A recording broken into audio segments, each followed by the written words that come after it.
Hello everybody. This week I'm on board the MSC Meraviglia Aurea class stateroom 12188, which can only mean one thing. It's stateroom tour and review time, as only the boss man can do it. Oh, it's true. It's damn true. Stay tuned.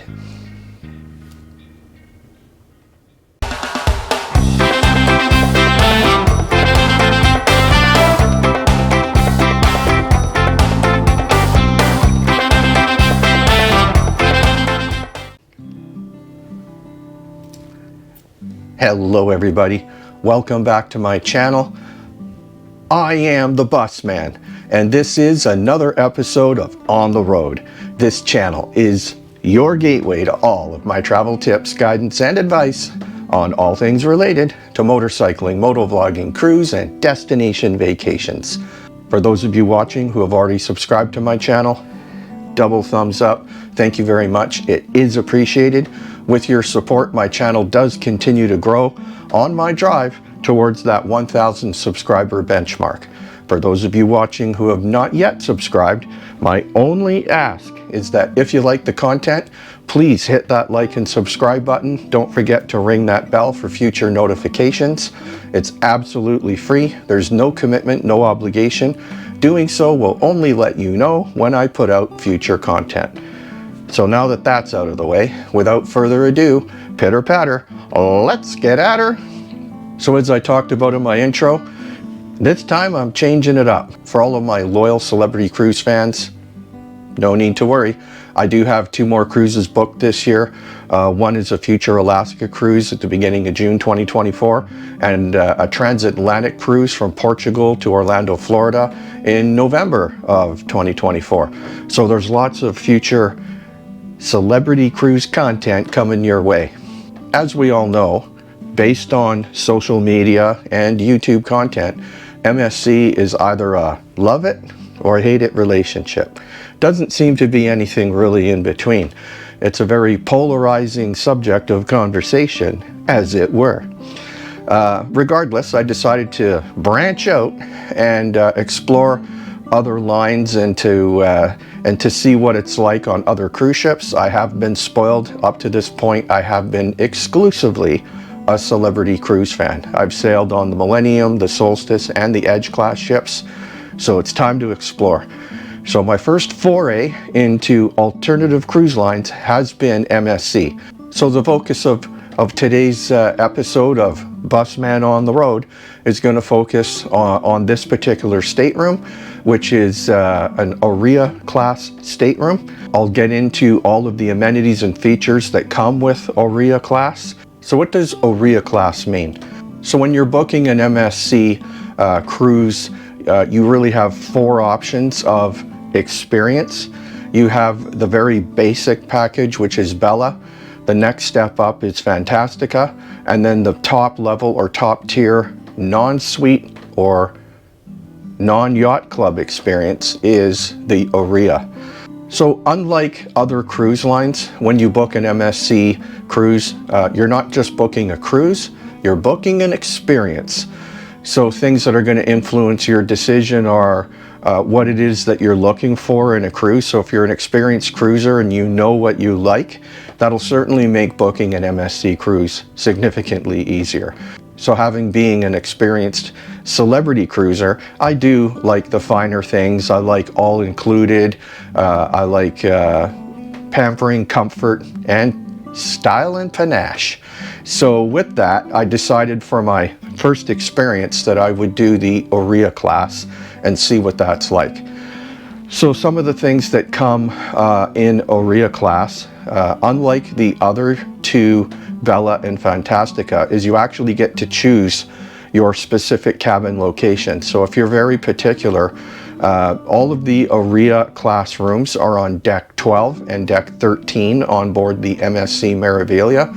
There are 19 decks on board this cruise ship. So with the Aurea class, all of the staterooms are midship, starboard, and port side. So the Aurea class staterooms are all in what are viewed as the premium location on board the ship. Again, midship, starboard, port side. You're not near any elevators. You have cabins above and below you and all around you. So I can assure you that this room has been absolutely quiet for the entire duration of the cruise so far. It gets the busman thumbs up. Another thing with Aurea that you don't get with Bella or Fantastica is free room service. Now, we've all seen a trend on the various cruise lines, Celebrity being the example that I'm familiar with. Celebrity's charging $9.95 for as a service fee for room service.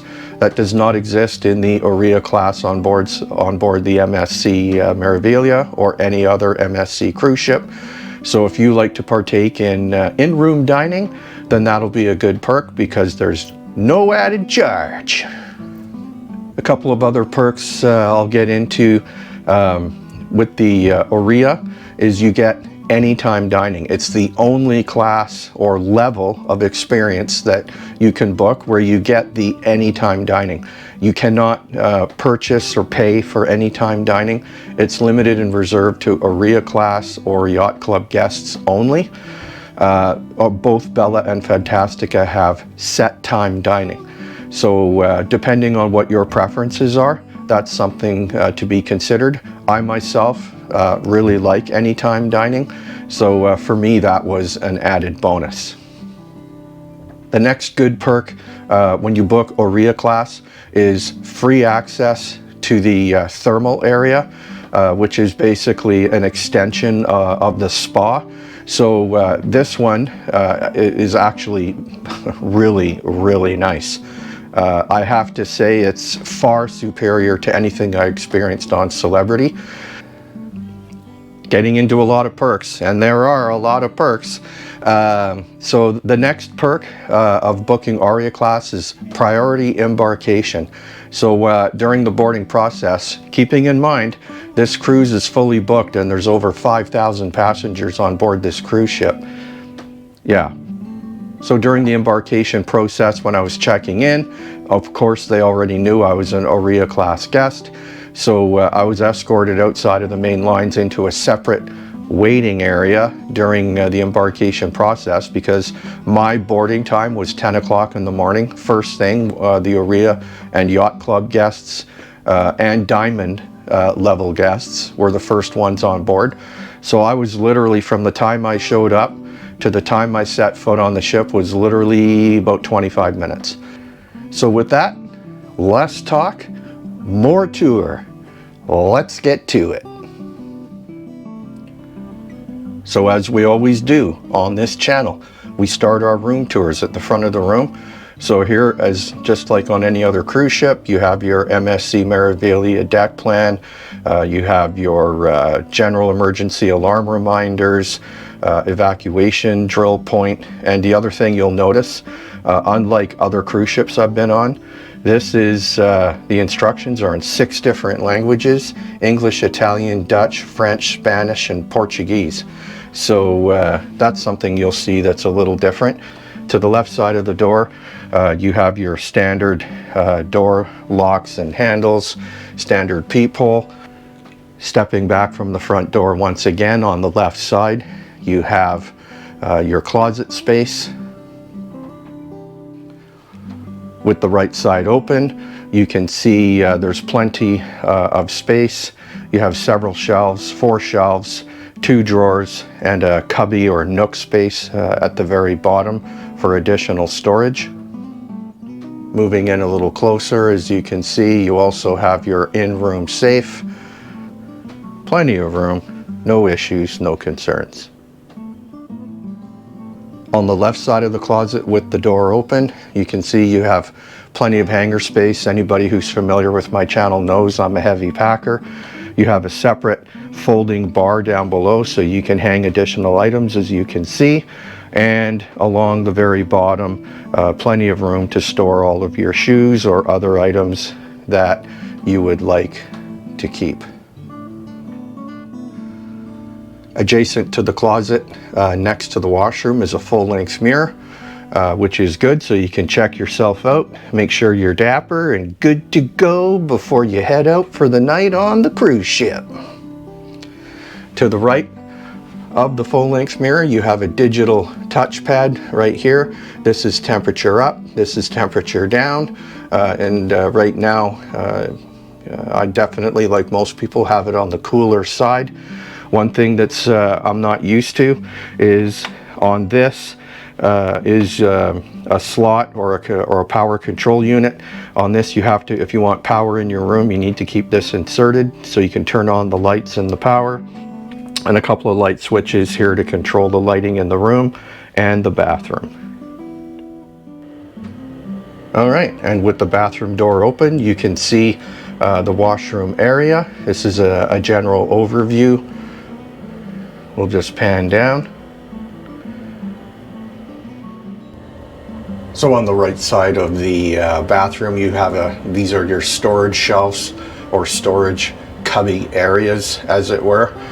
There's 3 areas, plenty of room. I've got all my stuff in here, as you can clearly see. Stepping back onto the vanity, you got a couple of glass, I'm going to call them toothpaste holders or glasses or whatever. Your vanity area, you'll note that everything is spick and span, shiny, absolutely spotless. You have a large vanity mirror. You'll note that everything is LED lit. Up top, once again, you have your shaver plug-in, or in my case, my electric toothbrush plug-in. So that works very well.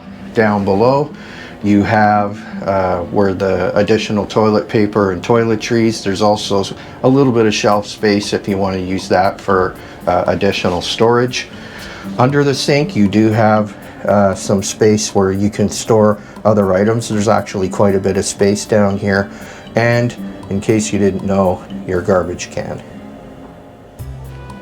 So this is what the space below your sink looks like when you enter the room. So you may not know that there's storage and your garbage can there. That is an actual door. On the left side, you have towel racks above and below. And on the right side of the bathroom, as you can see, you have a full-size shower, glass enclosure, no shower curtain. So the busman gives the shower a big thumbs up. So the first thing in the shower, I'll point out that there is a clothesline, and this is what it looks like when it's extended. Bingo. So it just connects to the other side of the shower right here. So you just extend it out, it just clicks right in. So in addition to the clothesline, you may have observed that I have magnetic hooks hanging from the ceiling in the shower. Why is that?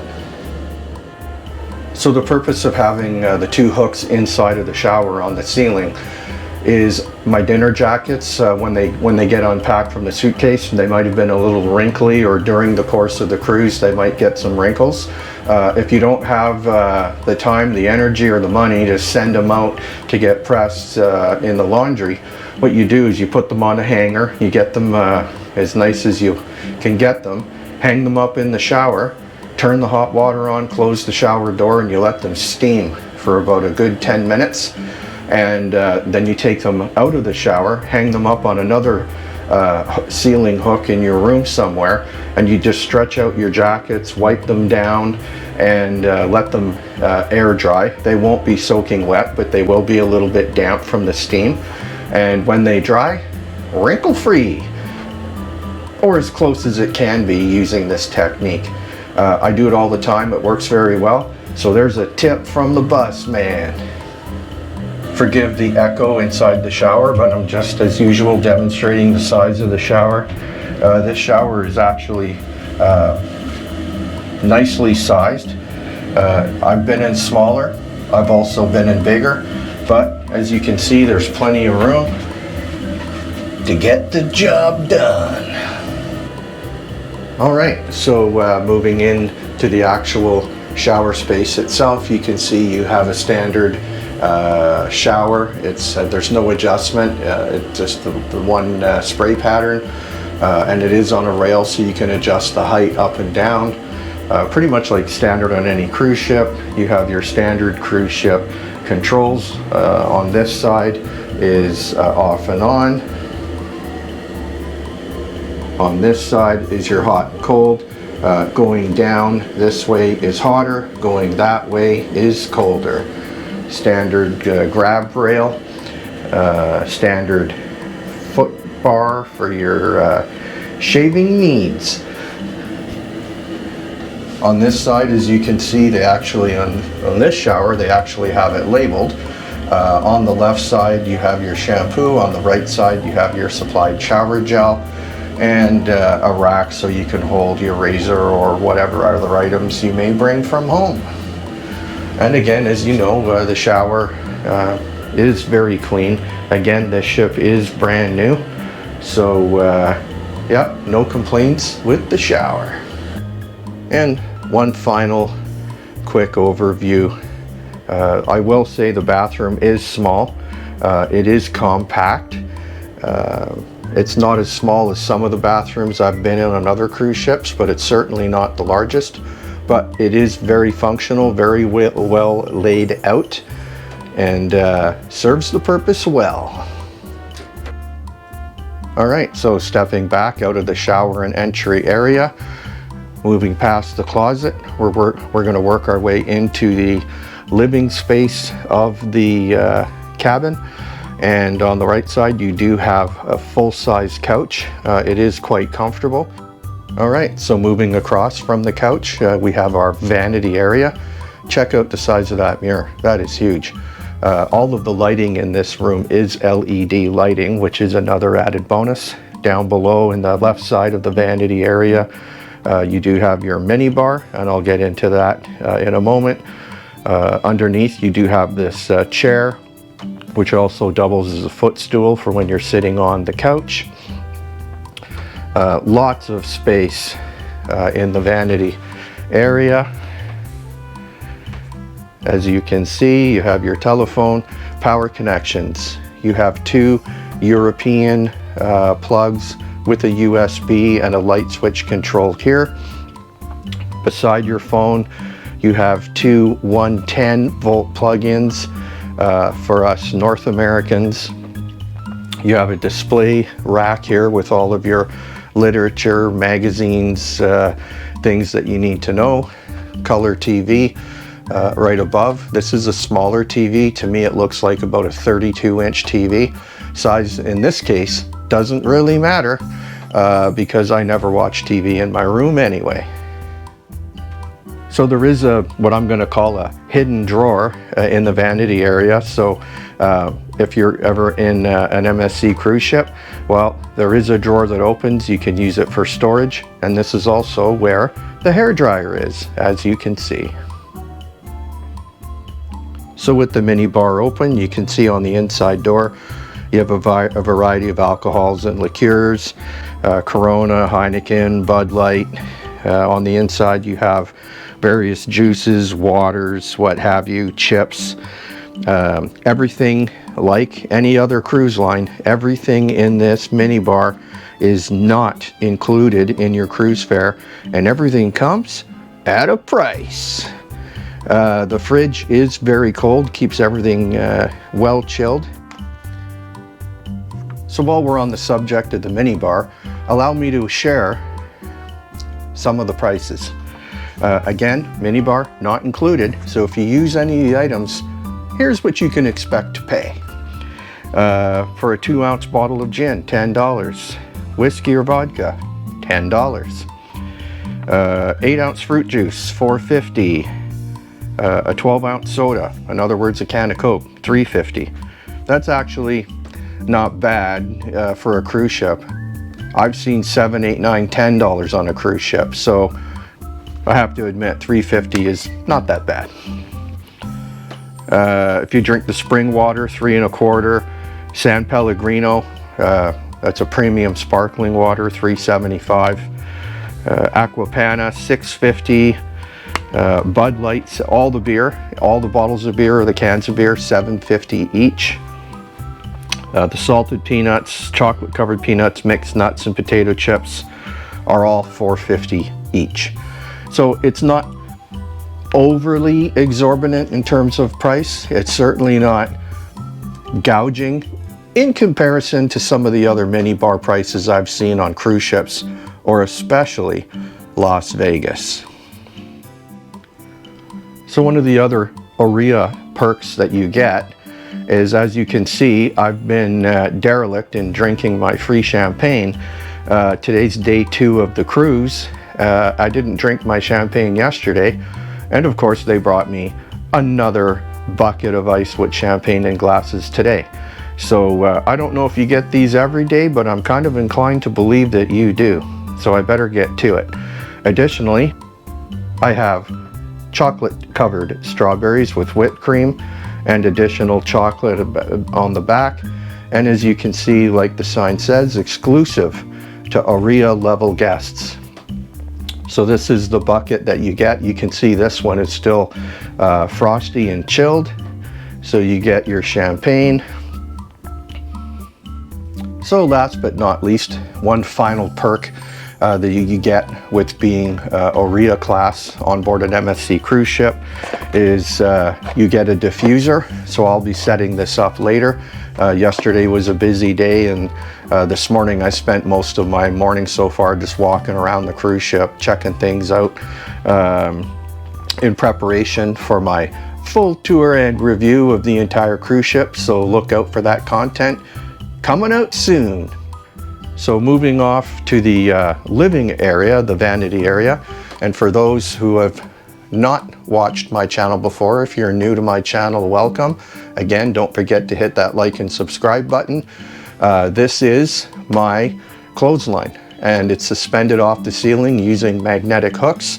Anytime I come back from the pool area or an excursion, I hang my clothes on here, make sure they're air dried and good to go. When it's time to go home, I'm packing dry clothes into my suitcase.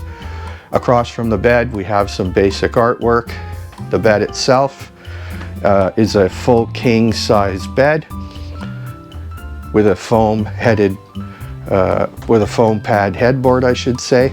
You get 4 pillows, some accent pillows. The bed itself is quite firm. It's actually hard. It's one of the hardest mattresses I've ever slept on, but it definitely gets the job done.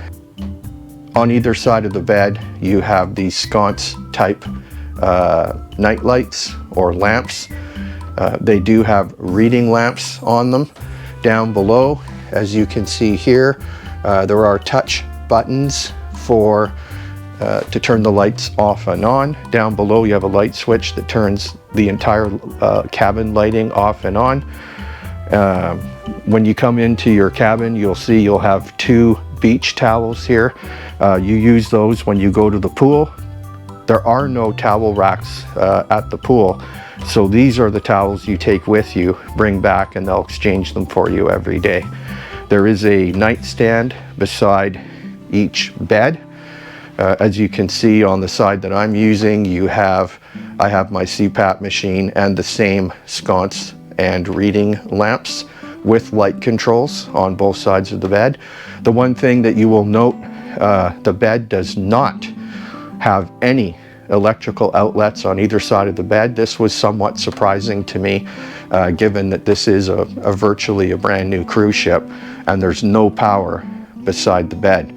So that gets a thumbs down from the bus man on that one. This switch here is what turns on and off your balcony lighting.